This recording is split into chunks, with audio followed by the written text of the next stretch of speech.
Hello and welcome back, flock members. Badraven here. This is going to be part 7 of 10 of my Badraven Scary Movie collection. We're kicking off Halloween right this year while doing all these reviews of this 10 disc box set of the Blu-rays. And we're on part 4 of Halloween. Halloween 4, The Return of Michael Myers. Alright, this came out in 1988. Be called the Return of Michael Myers because you all know about the history of Halloween, and if you don't, I want to tell you. You had your Halloween 1 and 2, which was the John Carpenter Halloweens, even though John Carpenter didn't direct part 2. And then it was supposed to die with that, and then there was going to make more anthology-type movies with it. Like, see, Halloween 3, The Season of the Witch, was going to be another just a scary Halloween-themed movie. When they came out with that, it had done so poorly, Halloween 3 did, that they got scared and people were screaming, "Where's Michael? Where's Michael in this movie?" So they went back in part 4 to bring Michael Myers back from the dead. In this part 2, you know, he was burnt, pretty much whole body, everything on fire. So he couldn't have had too much skin left if he would have survived. Plus he got shot in the eyes, so I don't know. It was hard to bring him back from that. But they managed to resurrect Michael Myers in this one. Got a new director, of course. This was directed by Dwight M. Little. And I don't know his picture of him, but I don't know what he directed before this. Let's go through the cast. And like I said, it was came out in 1988. Here's how the cast goes. Donald Pleasence plays who? Dr. Sam Loomis. And yes, I can't go without saying Ellie Cornell plays Rachel. And she is the beautiful Rachel that I remember. And, you know, if you've watched part 5 review, you know what I say about her in that one. She's back. My heart's aflutter again. She's a lot better in this one. She has a bigger part in this one, of course. And you have Daniel Harris back as Jamie Lloyd. Sheriff Meeker is Bo Starr. Kelly Meeker, which is the sheriff's daughter, Kathleen Kinmont. And I don't know, I'm sorry if I pronounced her name wrong, but she's a hottie in this movie too. I was telling my son last night because I rewatched this on my big screen to get the full effect of the Halloween movie. And she has a very good scene with her little white shirt on that says, "Cops do it by the book." So, what can I say? With a title like that, she wore a shirt like that. I mean, she's a girl after my heart. That scene looked really good on my projector. I can say that. We got Sasha Jensen as Brady. All right, we'll go into this. I'll go ahead and show you some of the media I have it on. Which I only have it on 2 different types of medias. This one is one I have a review up if you want to check it out of my Halloween VHS collection. This is one of the movies in that. It's the Halloween 4 box. And I mainly got these because I'd lost mine over the years, sold them or something when DVD came out, so I figured I'll never want them back again. But I found these off a collector on eBay, and needless to say, he kept them in great shape. And that's the front of it. Then you have the spine, and I love the CBS Fox stuff. It brings back a lot of memories with my Star Wars collection and this, of the box sets. And then you have the back. I love all the writing here. I'm telling about the story and all that. But this is a great addition to have. I don't watch it very often, but I do like to put it in the VHS machine. Now we have this is the Blu-ray coming from the set that I'm doing these reviews from. Now this one, I have another Blu-ray version of this. I guess I should show it. I'll stop it here in a second and I'll show you. But this one is from the actual set that it came with the, I think it's the 15 disc or something, 10 disc, something like that. And this one the reason I didn't watch this one last night, it has a part where the talking's out of sync. And they sent out replacement discs for it, and I'd already had the replacement disc that they had sent out because it was a Walmart version that was like $5 at one time. But there's the front cover of it. And there's the spine. And the back. Let me show you the disc art. I like his mask on the disc art, but in the movie, it does not look very good. And I watched a documentary on it, and they said they had the original mask, and somehow it got screwed up. They got the wrong colors, so they had to make a new one on the spot, and that's why it looks like such a hokey piece of crap. But there is one scene in where you actually see the actual one mask they use in a school scene, and it's like the hair is the wrong color, and his face is kind of pink or something. It's really bizarre.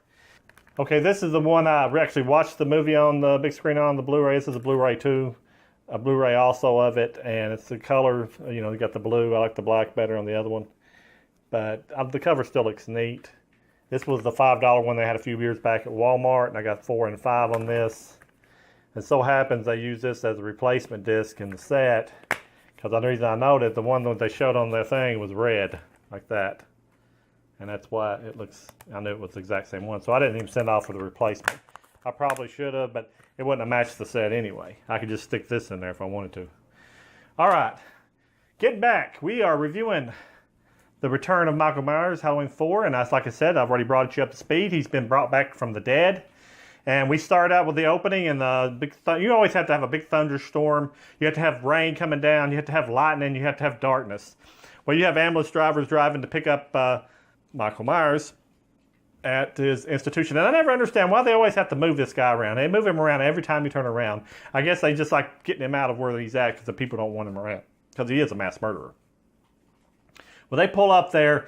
They go into the place, and they meet this little fellow and tell them about the history of Myers, because you have to have him in there to kind of plug everybody in, like if you're coming into this cold and you don't know what's happening.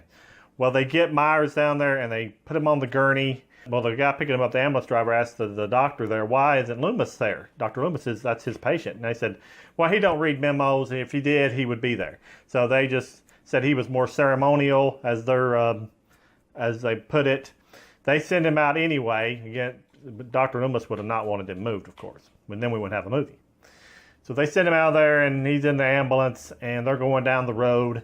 And he wakes up, of course, and sticks his thumb in the passenger's skull, and all heck breaks loose, of course.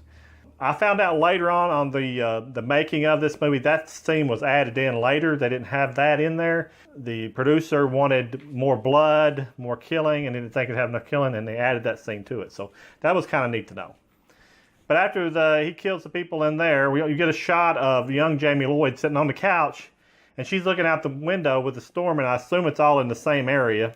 There's the ambulance parked out there. Then you get the beautiful Rachel comes down to console her foster sister, because her family's keeping Jamie, because her family has died. Her mom, which is Jamie Lee Curtis, a.k.a. Laurie Strode, and her husband have died, and that's their daughter, Jamie. So they're keeping her, and it's been about 11 months since that happened. So she's all tore up about that situation. She goes back to her bedroom. She consoles her. Rachel does the best she can in her beautiful nightgown. She goes back to her room. The little girl has a nightmare of Michael Myers, and I don't understand this part. Does she know Michael Myers is her uncle? Because why is she having dreams about Michael Myers when she's this young? And did somebody sit her down and tell her the whole story? Because she knew what the mask looked and everything, because it was a dream sequence that she had of him being under the bed and pulling her in. So I don't know if that was a plot hole or what, but it didn't make sense that she knew what he looked like, which I know somebody could have told her. It'd been kind of mean to tell her something like that. Like, hey, your uncle's a mass murderer. Here's what he looks like. We get away from there. Well, yeah, it goes back to the hospital, and Dr. Loomis is making his rounds. And he finds out that they've let Michael go, and he's all mad at the doctor that released him.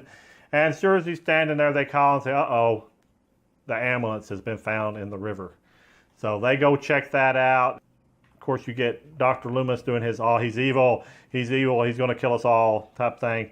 He gets down there, and they're saying, it can't be Michael Myers, because he's been like catatonic for like 10 years, so his muscles shouldn't even be able to even work because he's not been off the bed, you know what I'm saying? And of course you have Dr. Loomis saying, well, you're thinking of a man. This guy is not a man. He's pure evil. That makes up for all the muscle problems and everything like that. It's morning at the Carruthers house. I was to tell you, Foster family that's keeping Jamie. And they inform Rachel that she can't go out on her date with Brady because the babysitter has backed out because she broke her leg. Rachel is upset because she was hoping that Brady would start, was going to come to a commitment and date her.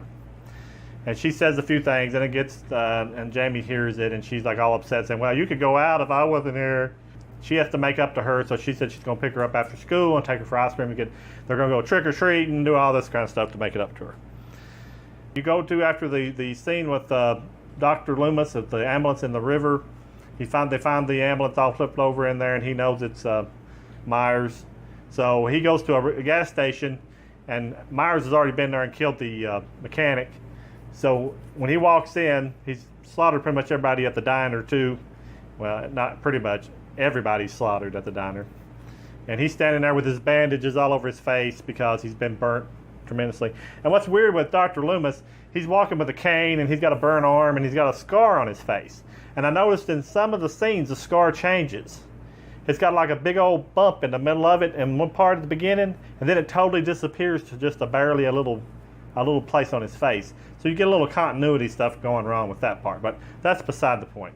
He sees Myers in the restaurant. He tells them not to leave the people in Haddonfield alone. They're tired of him. And of course, Michael doesn't listen. He gets in the truck, about runs over Dr. Loomis, and this is really cool. When he about runs over Dr. Loomis, he hits the gas pump, which explode, of course, and they hit the electrical line, which knocks out all the phone lines in the total town. And this is before cell phone, people.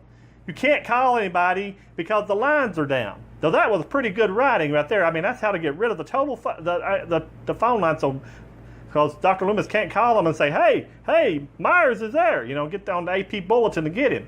So that's kind of cool the way they did it. I'm not making fun of this part. That really made sense. That was a neat way to knock out back then that would work. Today that wouldn't work. You could carry down every telephone pole. People would have phone service, you know what I'm saying? With cell phones. But that's just back in the 80s. My time period. But in my time period, we didn't have cell phones. Thank the Lord. Even though I like them today. I always like getting off on the wrong tangent. So he's got to physically drive all the way to the police station to tell the police, guess what? Myers is back. So the chief is like, well, okay, and at least this chief is like listening to him. So what can we do to keep from having this happen again?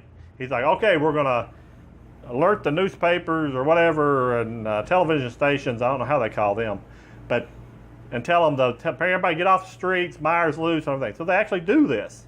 And of course, you got to have your little punk kids like my boy Andrew. They have to run around with Michael Myers outfits on just to make the policeman that could shoot at them. Nah, just kidding. Andrew wouldn't do that. He don't like physical activity. I'm sorry. That's him in the background.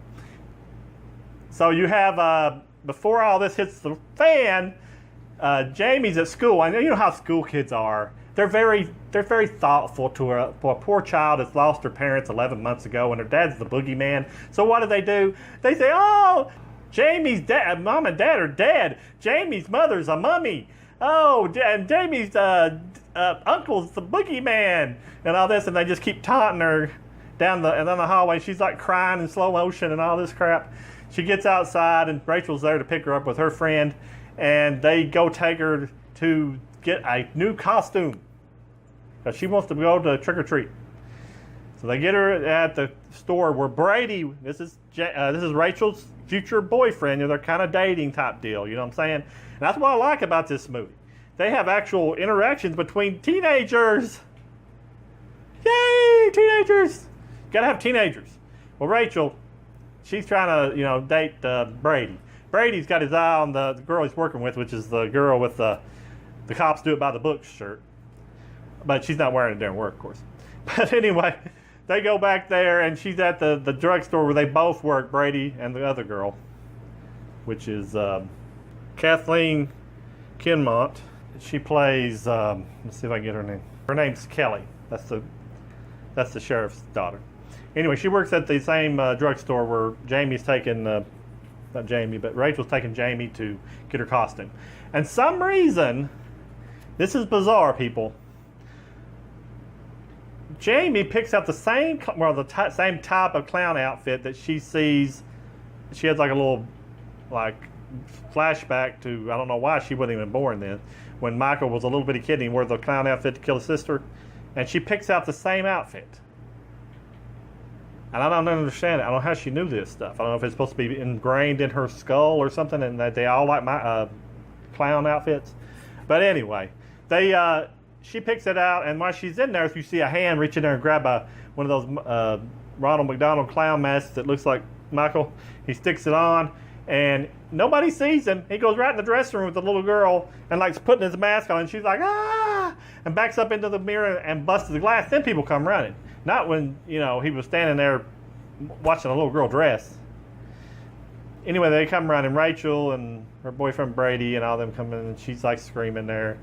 She doesn't see the Nightmare Man. At least she called him the Nightmare Man. She didn't know, I guess he was the Boogeyman. They get the costume. They go back home. She's getting ready for trick-or-treating. While Rachel was there at the drugstore, she told Brady she couldn't go out and date on him because she had to take care of her sister, and he's like all tore up. He's like, why didn't you tell me earlier? She's like, hey, I didn't have a cell phone back then, you know what I'm saying? So he jumps on the next hot thing, which is Kelly, the sheriff's daughter, and goes out with her, but Rachel don't know this yet. All right, so Rachel and Jamie go back to home, and her mom and dad leave to go to their date or whatever they're going on. She's going to take Jamie out to trick-or-treat. It's nighttime. They leave. Michael just comes waltzing in, tiptoe in. I don't know how he knows this house. I don't think it's got to do anything with the Strode house before. He goes in there, and the little girl keeps a shoebox full of pictures, which is not a big deal. But she's got a shoebox. It's got a picture of her mother there, a picture of her on her dad's shoulders, and a picture of little Michael Myers in his clown outfit. Did they take this picture right before he killed his sister? I mean, it's almost as bad as Jason taking a selfie in one of the other movies. So he goes through, he rummages through the pictures. They're laying there all in the box, laying on the floor, and he knows that's definitely his niece. So you know what I mean? It's killing time, baby. Killing time's coming. I don't know how he knew he had a niece, but somehow he did. Oh, yeah. I remember how he knew he had a niece when the people was putting him on the gurney. At the beginning of the movie, they mentioned that he had a niece, and his hand like wadded up like a ball. So that really made him mad. So he probably would have stayed catatonic the rest of the time if he didn't know that. People need to quit talking about his relatives right around him. You know what I'm saying? Because he don't like relatives. He's not a hit at the family reunion. You know what I'm saying? Sorry about that. I kind of left that plot point out. He sees the picture, so now he knows what she looks like. Jamie, that is. So he goes out on the streets of Haddonfield, just walking along. They've got APB bulletins on him. So all these teenagers running around with their Michael Myers masks on too, because evidently at the local hardware store, if you're a mass murderer, they will keep your costume in stock. It's like, okay, let's see, he killed 16 people about 10 years. Yeah, I think we should get his costume back out. I mean, who's gonna copycat him, you know? Who's going to decide that they want to be Michael Myers this year? Hey, I want to be Michael Myers. He just killed 16 people in our town, but hey, we're going to make a lot of masks and sell them. Well, at least they made a mask that's almost unrecognizable as Michael. But get back to the task at hand. The little girl goes out trick-or-treating. You know those kids that was making fun of her at school?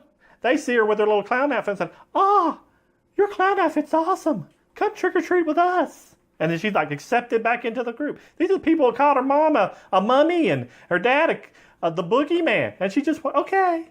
And runs around with these kids and starts trick-or-treating. And this is the cool part, people. She goes down there and the little kids all knock on the door, and it's the sheriff's house. So his daughter comes out with her little shirt on that comes down just past her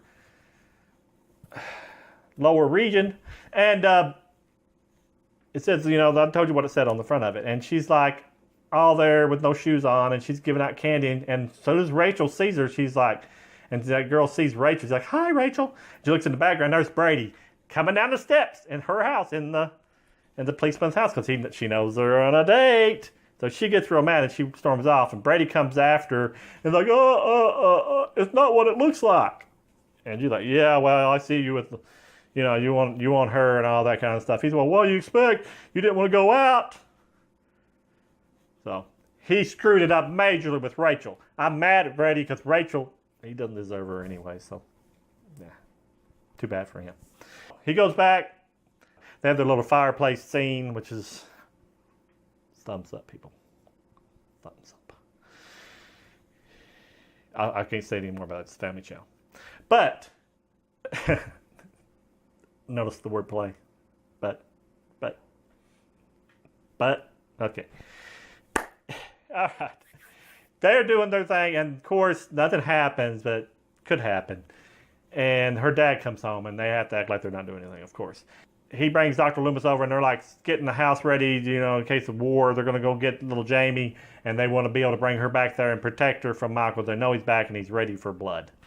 So they go out, and he leaves a cop call. He leaves a cop originally at Jamie's house, her stepfamily's house.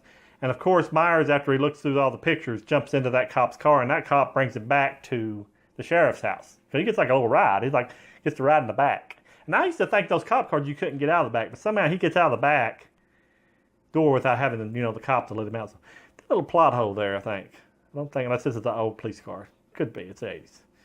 He gets back to that house, so he's like standing out there. Somehow, I don't know how this happened. They end up, Dr. Loomis and the sheriff go out and they find little Jamie. She gets away from Rachel at that one time when Rachel was bawling out Brady, bawling him out for being with the other girl. So she got on loose tracks over them. Rachel finds her back, Jamie, and then the cop car gets there, and there's Dr. Loomis, the sheriff, and they're all together, and he put them back in the car, and that's when you see the four Michael Myers is around the car, and they're like, oh my God, what's all these Myers doing here? And they get ready to shoot the kids, and the kids find, oh, don't shoot us. We're just innocent little kids acting like a mass murderers. So they leave, and now they're standing, Michael Myers in the background, like this. And then he's just like, and some reason, he was let off at the at the cop's house. He's back in town. And he attacks the whole police station and wipes out all the police officers because the sheriff is away guarding his house with the little girl. So that makes him have to leave to go find out why Myers is. And I've never seen Michael Myers attack the whole police station. Part 5, it was the man in black it did, but not Myers.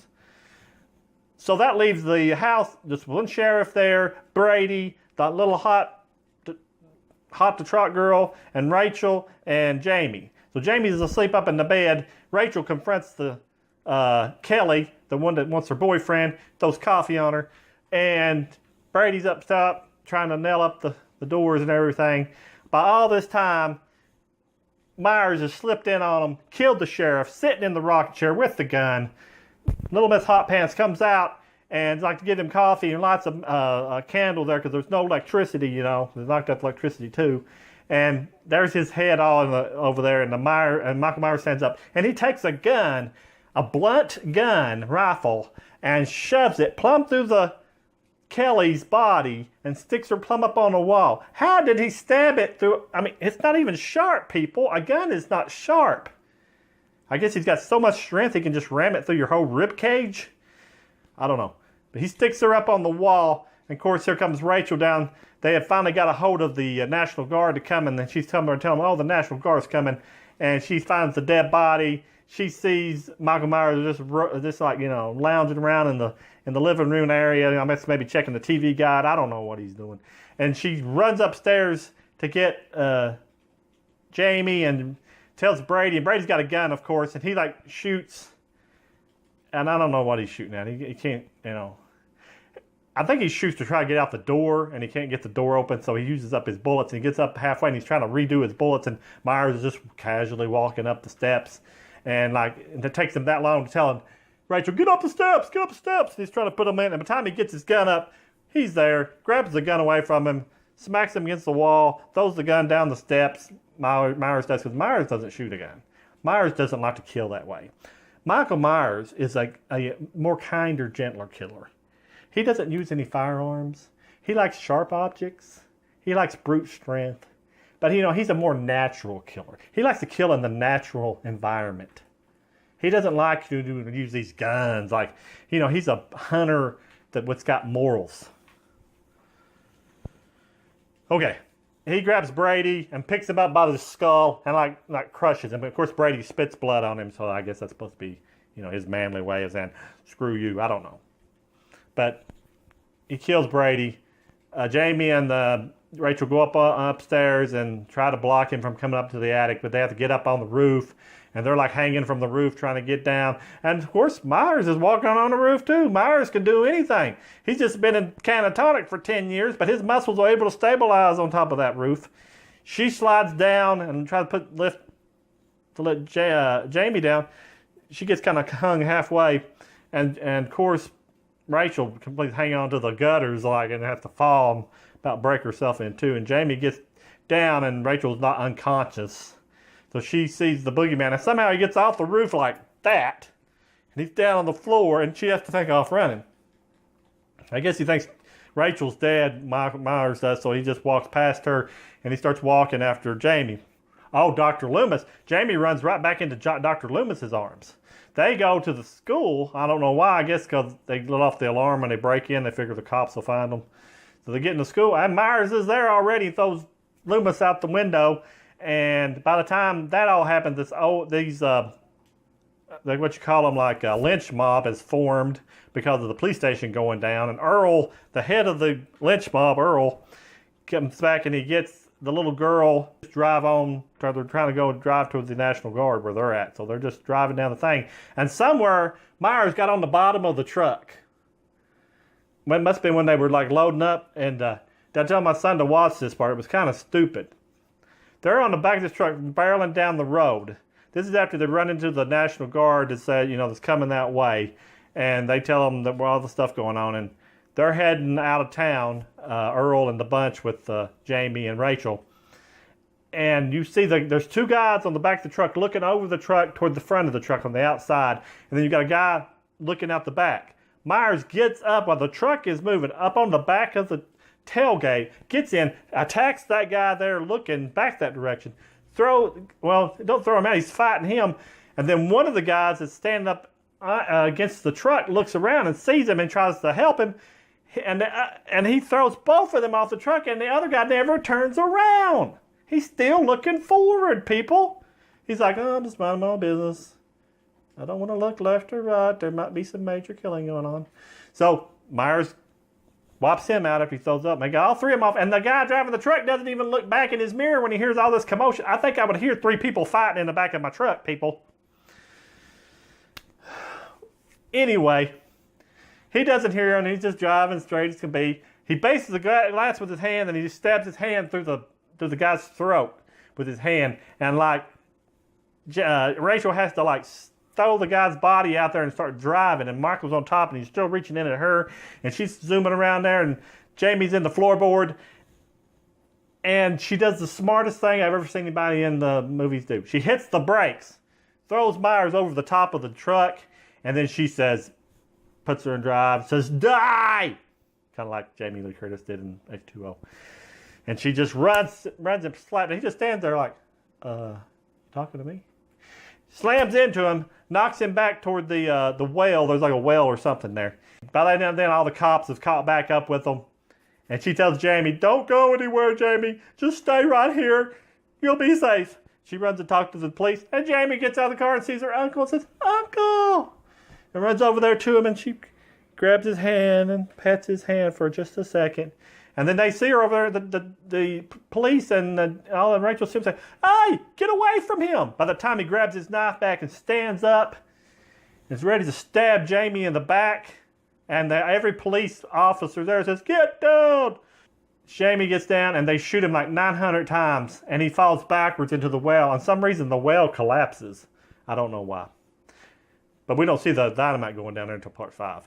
But anyway, the collapse is on top of him, so he's dead. Yay, Myers is dead. The first time ever he's been killed in a movie. Okay, they go back home. And they're at the house, and they run the Foster family gets back, and they run a bath for Jamie. The mother's running a bath for Jamie, and Loomis is there. Rachel's there. Rachel looks like she's been through World War III, but she's still sexy as heck. They're sitting there, and they're talking about him being dead and all that. And you see a mask. You see the clown mask get put on Jamie's face, and she walks in there, plays the Halloween music. She gets a pair of scissors, and she starts attacking her foster mom right in the tub, and she's screaming, ah! And there goes Dr. Loomis up the steps, and the sheriff and Rachel, and they look up, and there's Jamie with the outfit on with the bloody scissors, and she's just breathing like Michael Myers. Dr. Loomis says, no! And he gets his gun out and he's going to blow her head off because he don't want another Michael in the family. And the cop stops him, and it just shows her breathing, Jamie breathing, and it goes off. So then he leads right into part 5. Whew, that was a hard movie to do. But I do want to say this about the direction of the movie. It did feel like a Halloween movie. It had the atmosphere of a Halloween movie. It had all the beginning of it where it shows the farm, the atmosphere there. It showed pumpkins. It showed the how autumn looks, with the trees and the farm equipment and the barn. It looked really cool. It really put me in a Halloween type mood, and I do give it credit for that. And it had a good story. It had they kind of conceivably put stuff into bringing back to life. Far-fetched, but still. And I liked the parts with Rachel and the boyfriend situation. It felt like real teenagers. And I could recommend this movie for a Halloween movie. They're not going to win no Academy Awards with any of the acting, but they're good actors. They were good actors. Rachel, if you're out there, put your comment down there. I would like to know if you've seen this review. I really loved you in this movie. I loved you in what part of it was in part 5. But you did an awesome job in this movie. And I want to know that I think you're wonderful. So, other than that, I just want to say, if you like this movie or whatever, put it in the comment section. Tell me what you think. Tell me if you like what I said about it, if I was wrong. And I hope that these reviews are putting you in the Halloween mood. And we appreciate all the views we're getting. And I want to let you know that the Badraven is your friend. And we appreciate everything you do for the channel. So we're going to let you go. And goodbye.